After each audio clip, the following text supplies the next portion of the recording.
वालेकुम स्टूडेंट्स। आज हम चैप्टर नंबर 7 स्टार्ट करेंगे जिसका टाइटल है Maxwell distribution of molecular speeds. 1859 में मैक्सवेल ने एक एक्सप्रेशन डिराइव किया for the distribution of speeds of particles in gas. उसने इससे पहले ये स्पेकुलेट किया जाता था कि जो पार्टिकल्स हैं गैस के वो सेम स्पीड के साथ मूव करते हैं, but Maxwell showed that there could be a distribution of speeds, और उसने फिर वो डिस्ट्रीब्यूशन जो है वो कैलकुलेट की। इसी तरह से 1877 में Boltzmann also treated the kinetic theory of gases from the microscopic point of view using the notion of probability, and he was also able to reach the same conclusion which was derived by Maxwell. तो उसने वही same expression जो है वो drive किया for the distribution of molecular speed. तो इस chapter में हम ये एक्सप्रेशन जो है molecular distribution of molecular speeds का वो हम डिराइव करेंगे, बट यहाँ पर हम क्या करेंगे कि पार्टिकल्स को हम ट्रीट करेंगे क्वांटम मैकेनिकली। तो लिहाजा हम कह सकते हैं कि we are going to derive Maxwell Boltzmann distribution of molecular speeds of the particle. अभी तक हम करते क्या रहे हैं जी कि हम पार्टीशन फंक्शन फाइंड आउट कर लेते थे, और पार्टीशन फंक्शन से हम आ, सारी जो मैक्रोस्कोपिक प्रॉपर्टीज थी, macroscopic thermodynamic properties of the system, वो हम कैलकुलेट कर सकते थे। लेकिन अब देखेंगे कि स्टैटिस्टिकल मैकेनिक्स से हम we can do much more than this. ठीक है कि यहाँ से हम no we can not only find out the distribution of molecular speeds of the particles as well, but इसके अलावा हम बहुत कुछ जो है वो फाइंड आउट कर सकते हैं स्टैटिस्टिकल आइडियाज को यूज करते हुए, जो कि हम आगे देखेंगे। ठीक है, so the question arises, can we calculate the distribution of the speeds of the particles using the techniques of statistical mechanics? तो आंसर है जी yes, we can, but for the low density gases at high temperatures। ये जो theory है जो perfect करती है high density gases के लिए लो टेम्परेचर्स पर आपको कुछ जो है वो अप्लाई करना पड़ती हैं। उसके लिए भी आप एग्जैक्ट एक्सप्रेशन डिराइव कर सकते हैं स्टैटिस्टिकल आइडियाज को यूज करते हुए, लेकिन उसके लिए आपको कुछ थ्योरी जो है मजीद डेवलप करने की जरूरत है, और जो कि हम चैप्टर नंबर 10 में जो है हम पढ़ेंगे। So the question is that how to calculate the distribution of speeds of the particle using the techniques of statistical mechanics। तो अब यहाँ पे बात हो रही है जी कि distribution of speeds of A particle. तो अगर पार्टिकल्स की स्पीड है, उसकी एक डिस्ट्रीब्यूशन है, इसका मतलब है कि उनकी डिफरेंट स्पीड्स हैं, तो स्पीड्स डिफरेंट होने का मतलब है कि definitely there will be distribution of energies of the particles as well. तो distribution of energies of the particles से मुराद ये है कि the particles will be present in different energy states. ठीक है, तभी उनकी एनर्जी जो है वो डिफरेंट होगी। तो इसका मतलब है कि हमें बेसिकली जो पार्टिकल्स की डिस्ट्रीब्यूशन है इन डिफरेंट एनर्जी स्टेट्स, हमें वो कैलकुलेट करनी पड़ेगी to find out the distribution of the speeds of the particle. क्योंकि हमें पता है कि जो distribution of energy of the particles है उसको हम कह सकते हैं कि it's the distribution of momentum of the particles as well, क्योंकि एनर्जी और momentum they are related, and from momentum we can find out the distribution of speeds, because momentum and velocity are related, because p is equals to h cut k is equals to mv। तो इस तरह से हम distribution जो है speeds of particles की calculate कर सकते हैं, अगर हमें distribution of energies of the particles जो है वो हमें पता चल जाए। लेकिन फिर कुछ क्वेश्चन अराइज होते हैं, वो ये है कि how to calculate the distribution of particles within दो स्टेट्स। कि आपके पास अब कुछ अलाउड स्टेट्स हैं और एक सर्टेन एनर्जी रेंज के अंदर जिनमें पार्टिकल्स आपके डिस्ट्रीब्यूटेड हैं, तो अब किस तरह से आप वो डिस्ट्रीब्यूशन ऑफ पार्टिकल्स जो है वो फाइंड आउट करेंगे उन स्टेट्स के अंदर। अगर आप ये distribution of particles find out कर लेते हैं, इसका मतलब है कि आपने डिस्ट्रीब्यूशन ऑफ पार्टिकल्स की एनर्जीज जो है वो फाइंड आउट कर ली। So we can say that we have find out the distribution of velocities of the particles. ठीक है, तो हमने यही डिस्ट्रीब्यूशन फाइंड करनी है पार्टिकल्स की with in those energy states. तो सबसे पहले ये फाइंड आउट करने के लिए आपको ये पता होना चाहिए कि वो स्टेट्स जिनमें आपके पार्टिकल्स जो हैं वो लाई कर रहे हैं, उन एनर्जी स्टेट्स की डिस्ट्रीब्यूशन क्या है। ठीक है, वो जो स्टेट्स हैं वो किस तरह से डिस्ट्रीब्यूटेड है। So the next question is that how many states are available in a certain energy range. ठीक है, एक खास रेंज जो है हम कंसीडर कर रहे हैं, हम कह रहे हैं कि एक distribution of speeds of the particle है, definitely there is a distribution of energy. Distribution of energy है तो पार्टिकल्स डिस्ट्रीब्यूटेड होंगे डिफरेंट एनर्जी स्टेट्स के अंदर। अब वो एनर्जी स्टेट्स किस तरह से डिस्ट्रीब्यूटेड है, उनकी डिस्ट्रीब्यूशन क्या है, वो आपको फाइंड आउट करने की जरूरत है सबसे पहले।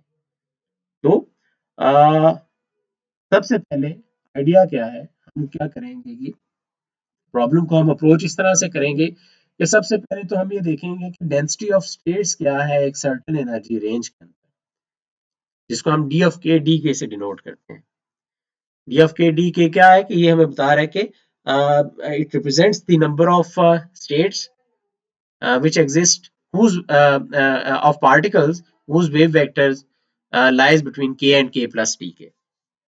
ठीक है, डी ऑफ के डी के का मतलब ये होता है, क्वांटम मैकेनिक्स में आपने ये चीजें डिस्कस की होंगी। ठीक है, तो सबसे पहले हम ये देखेंगे कि एक सर्टन रेंज के अंदर के और के प्लस डी के अंदर आपके अवेलेबल स्टेट्स जो है वो कितनी है।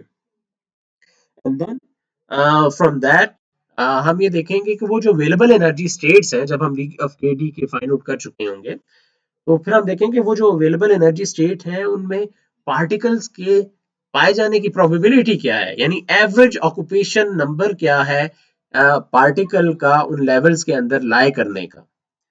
तो अगर आप उस एवरेज ऑक्यूपेशन नंबर को, यानी उस प्रोबेबिलिटी को उन स्टेट्स में जो लाई करने की है उसको मल्टीप्लाई कर दें इन अवेलेबल नंबर ऑफ स्टेट्स के साथ, इसका मतलब है कि आपके पास डिस्ट्रीब्यूशन ऑफ पार्टिकल्स आ जाएगी between k and k plus T के। तो यहाँ पर डी ऑफ के डी के जो है ये रिप्रेजेंट कर रहा है number of available energy states states between k and k plus d k. अगर आप एन ऑफ के से मल्टीप्लाई करते हैं जो कि probability of particles है in these states, then you will get the distribution of particles between k and k plus d.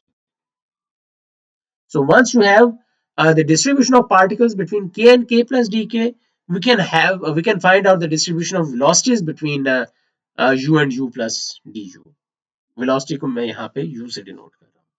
और क्यों, हम किस तरह से फाइंड आउट कर सकते हैं, हमें पता है कि वेव वेक्टर k जो है it is related with the velocity with this expression that p is equals to h cut k, sorry h cut, so p is equals to h cut k is equals to mv। तो अगर हम ये expression, so we are going to find out n of u d u. ठीक है, जिसके लिए हमें पहले फाइंड आउट करना पड़ेगा डी ऑफ के डी के, जो कि डेंसिटी ऑफ स्टेट्स है between k and k plus d के। एंड देन वो हमें प्रोबेबिलिटी फाइंड करनी पड़ेगी कि इन एनर्जी अवेलेबल एनर्जी स्टेट्स में पार्टिकल्स के पाए जाने की क्या प्रोबेबिलिटी है। अगर हम ये फाइंड आउट कर सकते हैं then we will multiply both these to find out the distribution of particles between k and k plus dk। तो हम स्टेप बाय स्टेप चलेंगे जी। सबसे पहले हम डी ऑफ के डी के फाइंड आउट करेंगे। डी ऑफ के जो है it's called the density of states.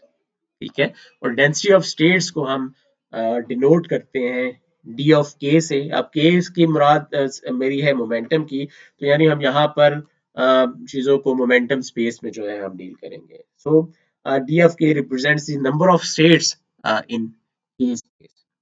तो डेंसिटी से हमें पता चल रहा है that it is something which has to do with the per unit volume. और स्टेट से क्या मुराद है, स्टेट्स क्या होते हैं जिसको हम कैसे डिफाइन करते हैं। एक स्टेट को हम इस तरह से डिफाइन कर सकते हैं कि ये बेसिकली अलाउड सॉल्यूशंस होते हैं किसी भी एक बाउंड्री वैल्यू प्रॉब्लम्स का। ठीक है, कि every state is basically an is an allowed state is an allowed solution of a boundary value problem।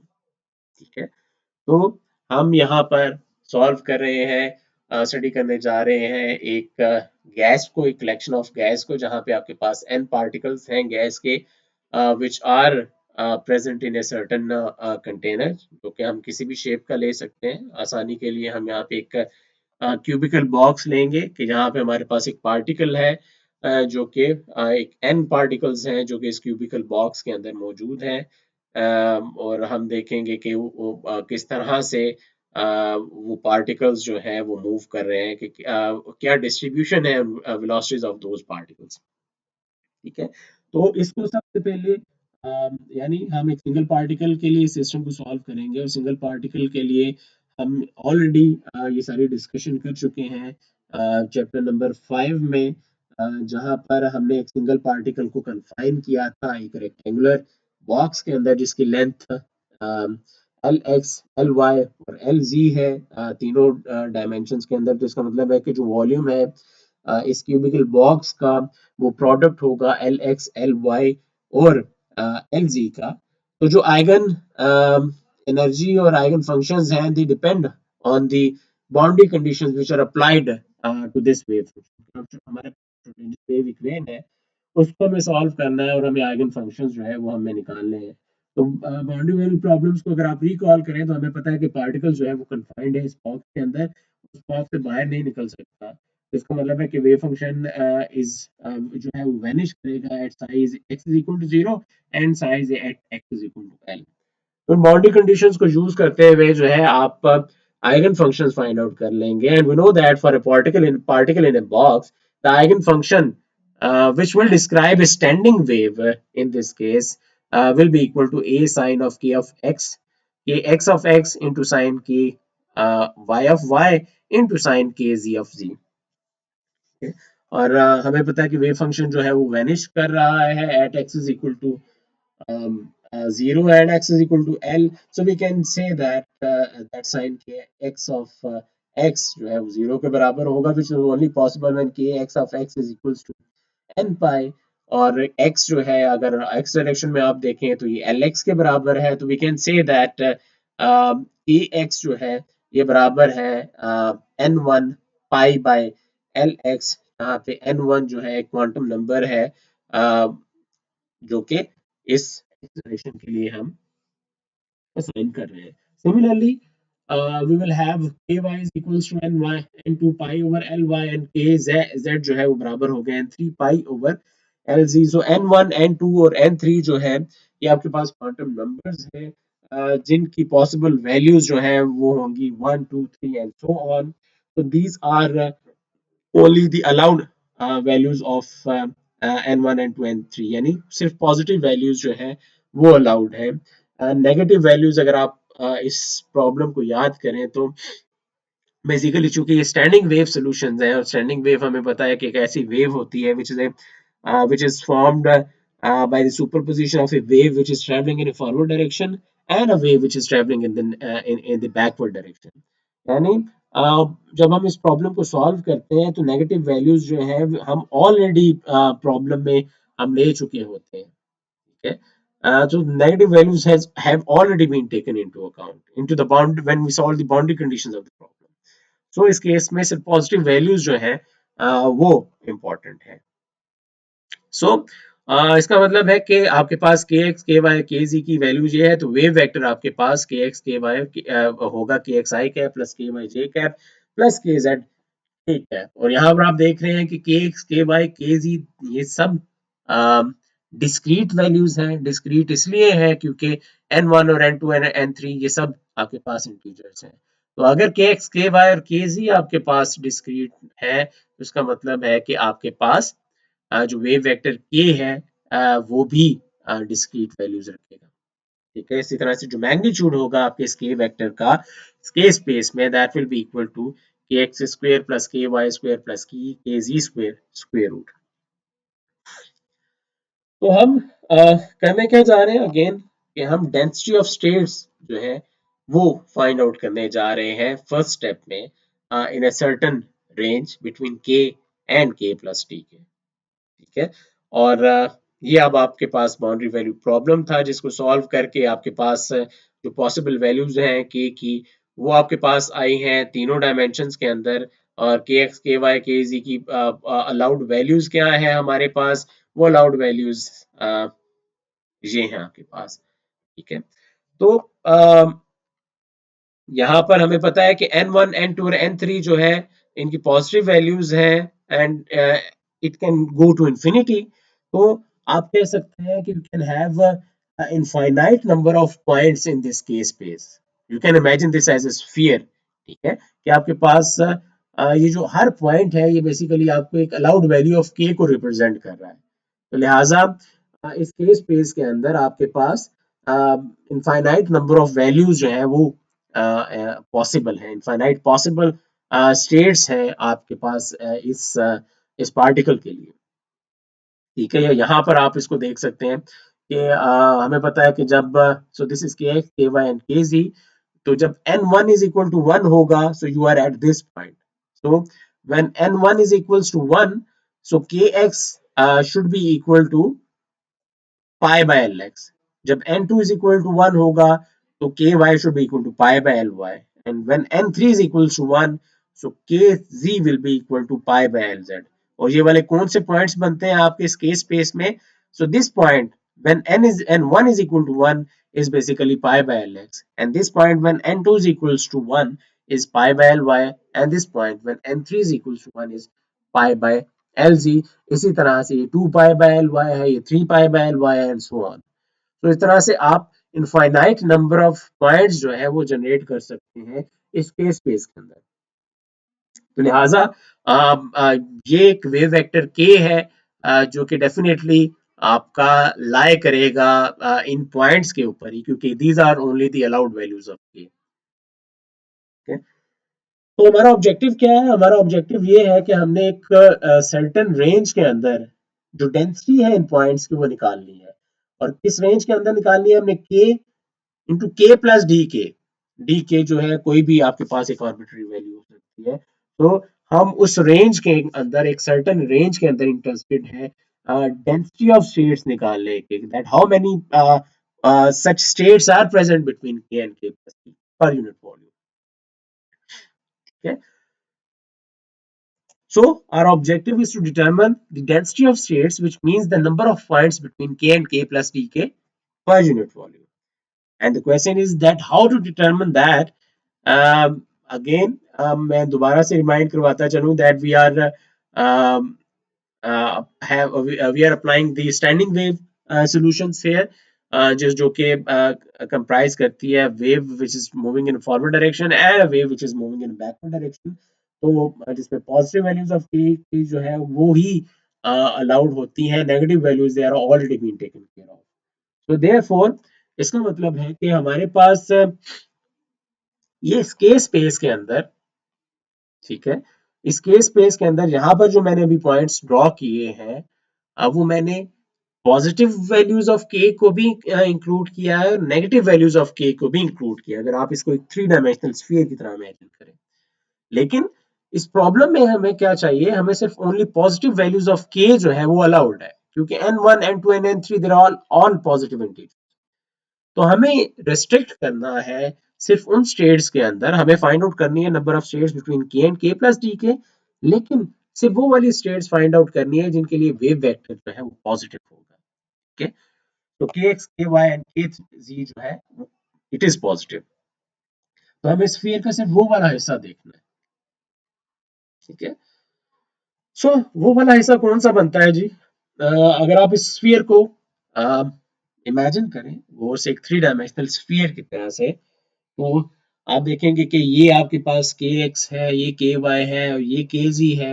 ये आपके पास वैल्यूज होंगी जो कि ये सेंटर है आपके स्फीयर का, ठीक है। तो ये वैल्यूज होंगी आपके पॉजिटिव वैल्यूज ऑफ के की, ये वाली वैल्यूज होंगी आपकी पॉजिटिव वैल्यूज ऑफ के वाई की, ये वैल्यूज होंगी आपके पास पॉजिटिव वैल्यू ऑफ के जेड की। तो लिहाजा अगर आप एक यहाँ से एक लाइन ड्रॉ करें, इधर से इधर, इधर से इधर और इधर से इधर, और ये जो वॉल्यूम होगा विद इन दीज डायमेंशंस, ये आपके पास सिर्फ अलाउड पॉजिटिव वैल्यूज ऑफ के को रिप्रेजेंट कर रहा है, ठीक है। यहाँ पे के एक्स भी पॉजिटिव है, इस रीजन में जितने भी आपके पास स्टेट्स आएंगी उनमें के एक्स भी पॉजिटिव है, के वाई भी पॉजिटिव है, के जेड भी पॉजिटिव है। तो हमें इसका मतलब है कि यहाँ पर हमें डेंसिटी ऑफ स्टेट्स के अंदर सिर्फ इन स्टेट्स को कंसीडर करना है जहां पे के एक्स के वाई के जी जो है वो पॉजिटिव है, जो कि आपके पास सिर्फ ये रीजन बनती है आपके स्फीयर की, ठीक है। और अगर आप इमेजिन करें तो ये एक स्फीयर का कितना हिस्सा बनता है, ये एक स्फीयर का 8वां हिस्सा बनता है। इस तरह से बनता है कि आप इमेजिन कर सकते हैं कि इसको एक स्फीयर को, एंड देन आप इमेजिन करें कि आपके पास एक सेमी सर्कल है, तो ये सेमी सर्कल का एक चौथा हिस्सा बन रहा है, ठीक है। या आप इसको थ्री डायमेंशन में यूं देखना चाह रहे हैं तो आप देख सकते हैं, मेरी ड्राइंग इतनी अच्छी नहीं है लेकिन आप यहाँ से अंदाजा लगा सकते हैं कि ये एक ऑक्टेंट है, जो कि एक स्फीयर का 8वां हिस्सा होता है, और यही सिर्फ वो रीजन है जहां पे के की वैल्यू जो है वो पॉजिटिव है। इसके अलावा बाकी सारे रीजन में के जो है वो नेगेटिव है। कहीं k x, k basically it's a sum of k x k y k z, कहीं पे के एक्स नेगेटिव हो रहा होगा, के वाई नेगेटिव हो रहा होगा, कहीं पे के एक्स नेगेटिव हो रहा होगा। लेकिन ये वाली रीजन एक ऐसी रीजन है जहां पे के x k y k z they are all positive. So this is the only allowed region जहां पे हमें डेंसिटी ऑफ स्टेट्स जो है वो फाइंड आउट करनी है, and it is 1/8 of a sphere which is known as an octant. So our objective is to find out the density of states d of k dk, that is which is the number of states between k and k plus dk, ठीक है। तो अब हम focus करेंगे जी सिर्फ इस octant के ऊपर, ठीक है, जो कि 8वां हिस्सा है आपके स्फीयर का, और हमें फाइंड आउट करनी है number of states between k and k plus d k, ठीक है। मतलब ये डी के एक ऑर्बिट्ररी नंबर है, आप इसको इमेजिन कर लें कि के जो है, लेट्स सपोज कि आपके पास एक रेडियस है आपके इनर स्फीयर का, और एक फिर ऊपर एक स्फीयर है, एक शेल है, ठीक है, बीच में ये डी के, जिसकी आपके पास जो है विड्थ है। तो एक आपके पास एक इनर स्फीयर है, एक आउटर स्फीयर है, ठीक है। तो आपने between k and k plus d के आपने देखना है के और के प्लस डी के अंदर जो है वो कितनी स्टेट्स जो है वो एग्जिस्ट कर रही है। बेसिकली ये जो वेव वेक्टर के है ये लाई कर रहा है ऑन दी, इसकी टिप जो है लाई कर रही है on the top of the inner sphere, और जो इसकी आउटर टिप है ये डी के की, ये लाई कर रही है आपके जो इसके ऊपर वाला स्फीयर है उसके ऊपर लाई कर रही है, ठीक है। तो ये बेसिकली एक स्फीयर था, लेकिन हम इस स्फीयर का सिर्फ 8वां हिस्सा जो है वो कंसिडर कर रहे हैं, ठीक है। तो हमें नंबर ऑफ स्टेट्स निकालनी है between k and k plus d के, मतलब हमें सिर्फ इस रीजन के अंदर नंबर ऑफ स्टेट्स निकालनी है कि एक सर्टेन रेंज में between k and k plus d के जो डेंसिटी ऑफ स्टेट्स है वो क्या होगी। तो अब पॉइंट ये है कि किस तरह से हम ये number of states find out कर सकते हैं between k and k plus. सो ये आप किस तरह से कर सकते हैं जी, आप कर सकते हैं कि अगर आपको इस ये जो शेल है इसका अगर आपको वॉल्यूम पता हो, ठीक है, और अगर आपको इसका वॉल्यूम पता हो और फिर इसके अंदर जो स्टेट्स लाई कर रही हैं जो कि अलाउड वैल्यूज ऑफ के हैं, ठीक है, जो कि हमने ऊपर ड्रॉ की, वो जो अलाउड वैल्यूज ऑफ के हैं, जो जो स्टेट्स हैं, अगर हम उनका वॉल्यूम पता कर लें तो इस टोटल शेल के वॉल्यूम को डिवाइड कर दें उस एक स्टेट के वॉल्यूम से कि एक सिंगल स्टेट कितना वॉल्यूम ऑक्यूपाई कर रही है, तो डेफिनेटली हमारे पास जो टोटल नंबर ऑफ स्टेट्स आ जाएंगी between k and k plus d के, यानी इस रेंज के अंदर जो टोटल अवेलेबल स्टेट्स हैं वो हमारे पास आ जाएंगी अगर हम इस टोटल वॉल्यूम को शेल के डिवाइड करते हैं with the volume of a single state. So in this way we will have the number of states between k and k plus d k. तो अब हमें फाइंड आउट करना है जी volume of the whole shell, मतलब इस shell का volume, और वॉल्यूम ऑफ वन स्टेट कि एक स्टेट का वॉल्यूम क्या है। अब वॉल्यूम हम किस तरह से कैलकुलेट कर सकते हैं, चलिए पहले हम कैलकुलेट करते हैं volume of one allowed state.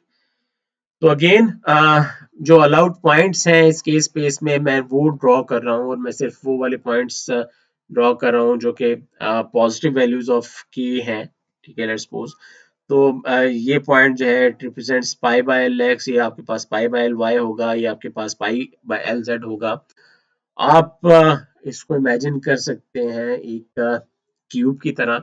अगर आप इन 8 पॉइंट्स को इन स्टेट्स के अंदर जो है वो ज्वाइन करते हैं, तो इसी तरह से आप बहुत सारे क्यूब जो है वो बना सकते हैं इसी ऑक्टेंट के अंदर। ठीक है, तो आप ये देखें कि ये हर एक क्यूब जो होगा आपका, आपकी एक स्टेट को रिप्रेजेंट कर रहा है। बेसिकली स्टेट तो आपकी ये है ना, जो मैंने एक डॉट यहाँ पे ड्रॉ किया, this is a state, this is state, this is state. लेकिन ये बॉक्स भी आपके पास एक स्टेट को रिप्रेजेंट कर रहा है। वो किस तरह से बॉक्स एक स्टेट को रिप्रेजेंट कर रहा है? हमें पता है कि बेसिकली आपका ये क्यूब का जो एक कॉर्नर है, ये 8 क्यूब्स के साथ अटैच है। ठीक है, तो इसका मतलब है कि हर क्यूब जो हर ये जो 8 स्टेट्स के साथ आप हम मिला के क्यूब बना रहे हैं, हर पॉइंट जो है वो 1/8 कंट्रीब्यूशन दे रहा है। यानी हर पॉइंट की हम 1/8 कंट्रीब्यूशन ले रहे हैं। इसी तरह से 8 क्यूब्स जो है इस एक पॉइंट के साथ अटैच होंगे। ठीक है, तो लिहाजा हम इस क्यूब को एक सिंगल स्टेट कंसीडर कर सकते हैं। ठीक है, so this one point is basically shared by 8 points. और इसका वॉल्यूम फिर क्या होगा? वॉल्यूम हम इस क्यूब का तो आसानी से फाइंड आउट कर सकते हैं, जो कि होगा pi by l x into pi by l y into pi by l z. इसका मतलब है कि यही वॉल्यूम जो इस क्यूबिकल बॉक्स का है, it's basically the volume of each state. So the volume of one allowed state in k space क्या हो गया? वो हो गया pi cube by l x into l y into l z. Why one state? Because there are 8 corners and every corner is shared by 8 different cubes, जैसा कि ऊपर मैंने आपको किया। तो ये हम जो वॉल्यूम है हर स्टेट का, वो हमने फाइंड आउट कर लिया है। अब हम फाइंड आउट करेंगे कि जो शेल है आपके पास, उसका वॉल्यूम क्या है, that is between k and k plus d के। वो हम वॉल्यूम जो है हम कैलकुलेट करने जा रहे हैं। उसके लिए हमें पता है जी कि हम अगर इसको एक थ्री डायमेंशनल स्फीयर अगर आप कंसीडर करते हैं, स्फीयर का हमें पता है कि एरिया होता है वो 4 पाई के स्क्वायर होता है। और डी के अगर ये थिकनेस है आपके इस शेल की, तो जो वॉल्यूम होगा आपके स्फीयर का वो बराबर होगा 4 पाई के स्क्वायर डी के।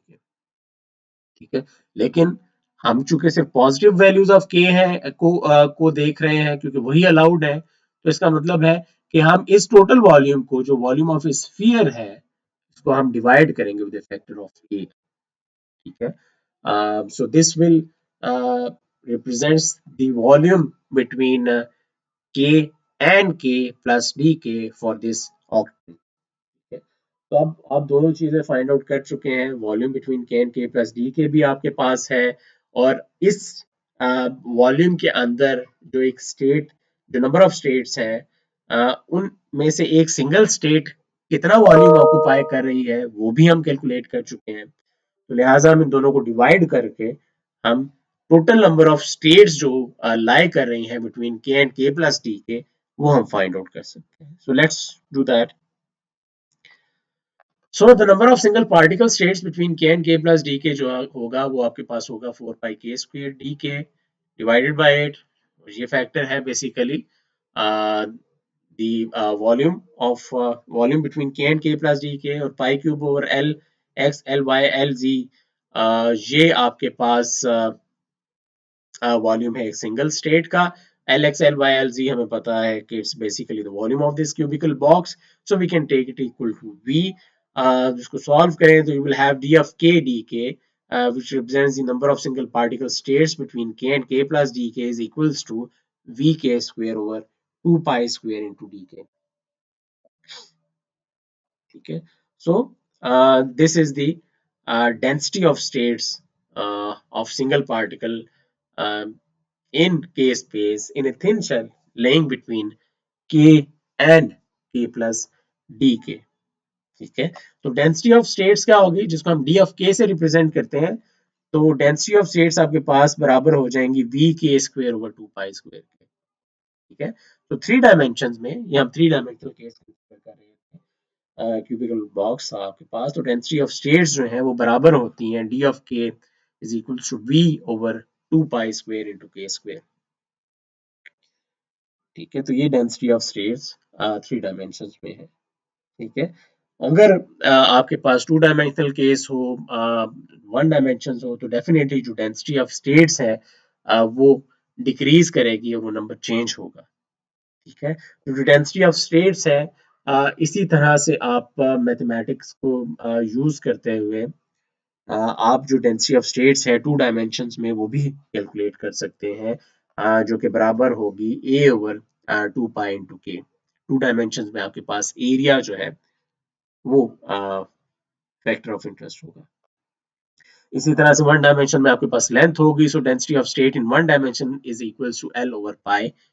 ये सारी जो फैक्टर्स हैं 2 और 1D के लिए, ये भी आप मैथमेटिकली जो है कैलकुलेट कर सकते हैं, क्योंकि मैं आप पे छोड़ रहा हूँ टू कैलकुलेट। ठीक है, एज एन असाइनमेंट। ठीक है, अगर ना हुआ तो फिर आपसे जो है मैं वो सोल्यूशन शेयर करूंगा।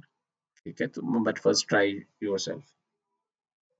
अच्छा जी, तो हमने डेंसिटी ऑफ स्टेट्स निकाल ली between k and k plus d k. ठीक है, तो हम फाइंड आउट क्या कर रहे हैं, हम फाइंड आउट कर रहे हैं distribution of particles between k and k plus d k. तो डिस्ट्रीब्यूशन ऑफ पार्टिकल्स के लिए हमें पहले ये पता होना चाहिए था कि डिस्ट्रीब्यूशन ऑफ स्टेट्स क्या है, that how many states are available between k and k plus d k. अगर वो डिस्ट्रीब्यूशन हमें पता चल जाती है तो हमें जो नंबर ऑफ पार्टिकल्स एक हर लेवल पे पाए जाने की प्रोबेबिलिटी क्या है वो हम निकाल लेते हैं, उनको मल्टीप्लाई करते हैं, तो हमारे पास डिस्ट्रीब्यूशन ऑफ पार्टिकल्स आ जाएंगे उन स्टेट्स के ऊपर। तो अब डी ऑफ के डी के का फैक्टर हमारे पास आ गया है। अब हम देखते हैं जी कि इन स्टेट्स के ऊपर, एक सिंगल पार्टिकल स्टेट के ऊपर एवरेज नंबर ऑफ पार्टिकल्स जो है वो क्या होंगे। So the probability that a particle is in a particular quantum state is basically given by the Boltzmann probability distribution, which tells us that a particle in a particular single particle state pi k with an energy E k जो है वो बराबर होती है exponential of minus E k over k bt divided by z, where z is the partition function. ठीक है, this is basically uh, for single particle।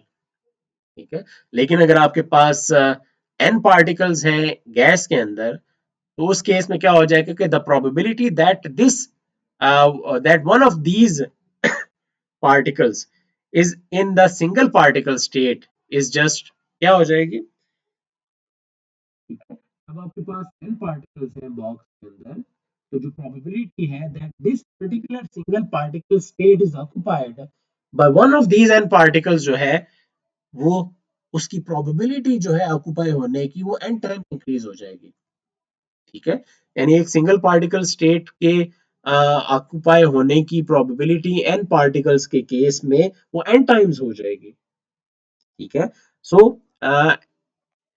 so this probability for n particle will be equal to n p of k, इसको मैं n of k से represent कर रहा हूँ, जो कि बराबर होगा exponential of minus e k over k bt divided by z। So basically this represents n of k is basically the average occupation number of any single particle state, और ये नंबर जो है लेस देन 1 होना चाहिए। ये less than 1 होना क्यों होना चाहिए, क्योंकि ये तभी ये प्रोपोर्शनैलिटी तभी वैलिड है कि जब आपके पास अगेन एक सिंगल स्टेट के ऊपर एक ही पार्टिकल जो है वो लाई कर रहा हो। ठीक है, इस केस में फिर आपके पास ये इंपॉर्टेंट नहीं रहेगा, वो जो इंडिस्टिंग्विशबिलिटी ऑफ द पार्टिकल्स के लिए आ जाती है बोसॉन्स और फर्मियंस के लिए। बोसॉन्स जो है एक स्टेट में एक से ज्यादा एग्जिस्ट कर सकते हैं। तो n p of k जो है it is only valid when there is only one particle on the single particle state। ठीक है, तो n of k, थोड़ा सा इसको इमेजिन करने की कोशिश करें, बुक को भी साथ साथ देखें, अगर जहां से चीज समझ नहीं आई तो डेफिनेटली आप 2-3 दफा सोचेंगे तो आपको आप इस पॉइंट को जो है वो समझ जाएंगे। ठीक है, तो एन ऑफ ए जो कि एवरेज ऑक्यूपेशन नंबर है आपके उस लेवल का, वो आपने फाइंड आउट कर लिया है, और डे ऑफ के डी के भी हमने हमारे पास है। तो ये हमें बता रहा है कि क्या प्रोबेबिलिटी है उस सिंगल पार्टिकल स्टेट की ऑक्यूपाई होने की, अगर आप इसको मल्टीप्लाई कर दें उस डिस्ट्रीब्यूशन ऑफ स्टेट्स के साथ, तो अब आपके पास क्या हो जाएगा, अब आपके पास डिस्ट्रीब्यूशन ऑफ पार्टिकल्स आ जाएगा between k and k plus d. So let's multiply this n of k into dk. So how many particles are in the state whose wave vector lies between k and k plus dk? हमने देखा कि there are d k such states and each state on average contains n k particles. ठीक है, और n k किसके बराबर है, वो n p k के बराबर है, वो हमने अभी अभी फाइंड आउट किया. तो इसका मतलब है कि जो एवरेज नंबर ऑफ पार्टिकल्स है जिसको हम डिनोट कर रहे हैं f of k dk से, in the range between k and k plus dk, वो बराबर होगा d of k dk into n of k. ठीक है, सो वैल्यू सब्स्टिट्यूट करें. लेट्स राइट डी के ऑफ डी के हियर. एन ऑफ के है जो बराबर है N exponential minus E k over k B T. So the particles are distributed into states with different wave vectors. ठीक है, the distribution depends on the number of special dimensions through the density of states dk as well as the Boltzmann probability factor. ठीक है, ये F of k d के जो है ये factor आपको रिप्रेजेंट कर रहा है how the particles are distributed between k and k plus d k. ठीक है, लेकिन ये जो स्पेशल डिस्ट्रीब्यूशन है पार्टिकल्स की, वो डिपेंड कर रही है on special dimensions through the density of states. क्योंकि ये डिस्ट्रीब्यूशन जो है वो डेंसिटी ऑफ स्टेट्स पे डिपेंड कर रही है, जो कि 2 डायमेंशन 3 डायमेंशन में डिफरेंट होगी. तो the density of states जो है वो different होंगी. And it also depends on this Boltzmann probability factor, जिसमें आपके पास एनर्जी है और पार्टिकल की एनर्जी क्या है वो भी फिर मैटर करती है. If it is a free particle, this energy is equals to h cut square k square by 2m. और डेंसिटी ऑफ स्टेट्स जो है अगर 3 डायमेंशनल का केस है वो बराबर होगा b k square over 2 pi square. ठीक है, so for a free particle in 3 dimension, we can write this expression as n exponential minus e of k over k bt divided by z into d v over 2 pi square k square d case dk. v k square over 2 pi square जो है ये d of k density of states की value है 3 dimensions के लिए. और energy जो है फ्री पार्टिकल की हमें पता है कि h cut square k square by 2m है.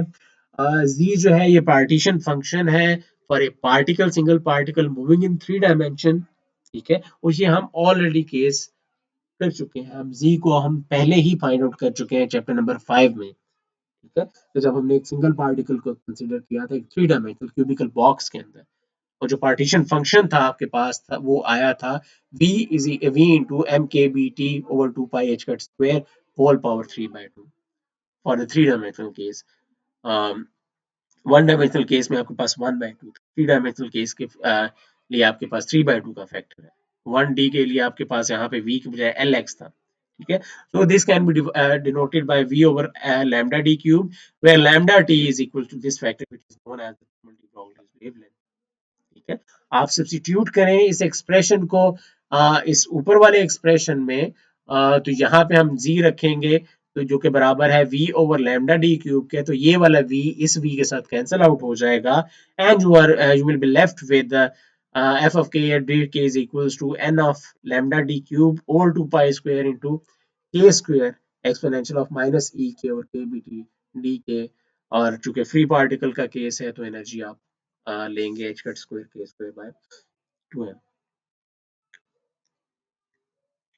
ठीक है, तो यहाँ पर हम ये देख रहे हैं कि जो डिस्ट्रीब्यूशन ऑफ पार्टिकल्स है, distribution of particle whose wave vector या number of particle whose wave vector lie in the range between k and k plus dkk, वो प्रोपोर्शनल है k square into exponential of minus k square. ठीक है, कि यहाँ पे जब आप एनर्जी की ये वाली वैल्यू रखेंगे जो कि प्रोपोर्शनल है k square. So this f of k dk is proportional to k square exponential of minus k square for the case of free particle moving in 3 dimension. ठीक है, और अगर आप इसको प्लॉट करते हैं तो low value small values of k पे ये वाली टर्म डोमिनेट करेगी और लार्ज वैल्यूज ऑफ k पे this term will dominate. So for small values of k you will have k square dependence, whereas after certain maximum it will decrease exponentially, like exponential of minus k square. तो अब आप देख रहे हैं कि this is the distribution of moments of the particles. ठीक है, F of के यहाँ पे हम प्लॉट कर रहे हैं एफ ऑफ के को versus k represents the momentum of the particle, इसका मतलब है there is a distribution of momentum of the particles. Since there is a distribution of momentum of the particle, we can also say that there is a distribution of velocities of the particles as well. Okay? और वो किस तरह से हम relate करते हैं for the case of non relativistic particle जिसका wave vector जो है वो बराबर होता है h cut k by m के. So simply we just need to convert this wave vector k in terms of u into above expression for f of k dk. तो आप इसको लिखेंगे as n of u du, which will represent the number of particles whose speed lies between u and u plus du. So for a gas in 3 dimensions, we get n of u du is equals to n lambda d cube over 2 pi square into m square u square by h cut square. यहाँ पे k square था, k square को आप replace कर रहे हैं m square u square by h cut square के into exponential of minus m u square over 2 pi 2 k pt. तो यहाँ पे भी k square की डिपेंडेंस को u में कन्वर्ट कर दिया गया है. So further इसको simplify करें तो you will have n of u du is equal to n lambda d cube into m cube over 2 pi square h cut cube into u square exponential of minus m u square over 2 kbt into du. So this expression is basically known as the Maxwell-Boltzmann distribution of molecular speed for the case of a free particle moving in 3 dimensions. So again n of u du जो है ये proportional है u square into exponential of minus u square. This factor is constant. ठीक है. So again you will अगर आप इसको plot करें n of u को as a function of u तो आप देखेंगे कि for small values of u it will rise like u square, and after reaching a certain maximum it will decay with exponential of minus u square dependence. ठीक है. तो again आप देख रहे हैं कि there is a distribution of the speeds of the particles जो कि एक सर्टेन कंटेनर के अंदर मौजूद है एट अ सर्टेन टेम्परेचर. ठीक है. और हम यहाँ से ये देख रहे हैं कि बेसिकली जो डिस्ट्रीब्यूशन है वो एसिमेट्रिक है, सिमेट्रिक नहीं है. ठीक है. तो सिमेट्रिक ना होने का मतलब ये है कि इसका मतलब है कि आपके पास ये जो पीक वैल्यू है ये रिप्रेजेंट करेगी एक मोस्ट प्रोबेबल वैल्यू को, मोस्ट प्रोबेबल स्पीड जिससे ज्यादा पार्टिकल्स जो है वो मूव कर रहे होंगे, and we average will represent the average speed of the particles, and similarly you can find out the root mean squared speed of the particle. ठीक है. तो ये सारी जो डिफरेंट स्पीड्स हैं ये हम कैलकुलेट करेंगे नेक्स्ट लेक्चर में, और इसके अलावा हम कुछ एडिशनल चीजें जो मैंने यहाँ पर स्किप की हैं अभी वो भी आपको मैं नेक्स्ट लेक्चर में बताऊंगा, और फिर हम कुछ फर्दर प्रॉब्लम्स करेंगे. और that's all for the 7th chapter. I mean इतना लेंथी नहीं है, मेनली हमें यहाँ पे ये एक्सप्रेशन डिराइव करना था, और हमें अब ये सीखना है कि किस तरह से हम एवरेज वैल्यूज जो है वो हम कैलकुलेट कर सकते हैं, और कुछ प्रैक्टिस प्रॉब्लम हम करेंगे. So that's it for today's lecture. Thank you.